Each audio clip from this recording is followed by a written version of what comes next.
Russian ആക്രമണത്തിൽ യുക്രൈനിൽ മരണസംഖ്യ 25ആയി. 40 പേർക്ക് പരിക്കേറ്റു. ആക്രമണത്തെ പോളണ്ട് പ്രധാനമന്ത്രി ഡൊണാൾഡ് ടസ്ക് അപലപിച്ചു. യുദ്ധം അവസാനിപ്പിച്ചില്ലെങ്കിൽ ഉപരോധവും ഉയർന്ന താരിഫും ചുമത്തുമെന്ന് ട്രംപിന്റെ മുന്നറിയിപ്പിന് പിന്നാലെയാണ് റഷ്യയുടെ ആക്രമണം. വിവരങ്ങളുമായി ഇന്റർനാഷണൽ ഡെസ്കിൽ നിന്നും ഐസൺ ജോസ് ചേരുന്നു. ഐസൺ, വിവരങ്ങൾ. ദുർഗ, തീർച്ചയായും ഇന്ന് കഴിഞ്ഞ 2 ദിവസമായി ശക്തമായ ആക്രമണമാണ് റഷ്യയുടെ ഭാഗത്ത് നിന്ന് യുക്രൈനിലുണ്ടായത്. യുക്രൈനിലെ ഈ തർക്കം നിലനിൽക്കുന്ന ഡോൺസെക് പ്രവിശ്യയിലാണ് വലിയ തോതിൽ ആക്രമണം നടന്നത് എന്നാണ് അറിയാൻ സാധിക്കുന്നത്. അവിടെ മാത്രം 15ഓളം പേർ മരിച്ചു എന്ന സൂചനകളാണ് നിലവിൽ പുറത്തു വരുന്നത്.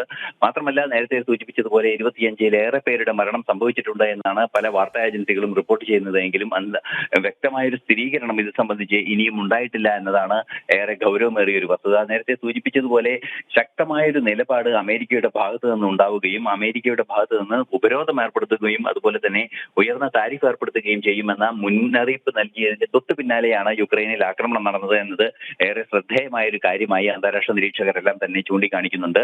ഈ യുദ്ധം അവസാനിപ്പിക്കാനുള്ള നീക്കങ്ങളിലേക്ക് ഉടൻ നീങ്ങണമെന്ന അല്ലെങ്കിൽ അതിനുള്ള നടപടികളിലേക്ക് നീങ്ങണമെന്ന നിലപാട് കൃത്യമായും ട്രംപിന്റെ ഭാഗത്ത് നിന്നുണ്ടായതിന് പിന്നാലെയാണ് ഇത്തരം ആക്രമണങ്ങളിലേക്ക് വീണ്ടും റഷ്യ ചെന്നെത്തിയിരിക്കുന്നത്. മറ്റൊരു സുപ്രധാന വിഷയം, പോളണ്ടിന്റെ പ്രധാനമന്ത്രിയും ഈ ആക്രമണത്തിനെതിരെ ശക്തമായ നിലപാട് സ്വീകരിച്ചിരിക്കുന്നു എന്നാണ്.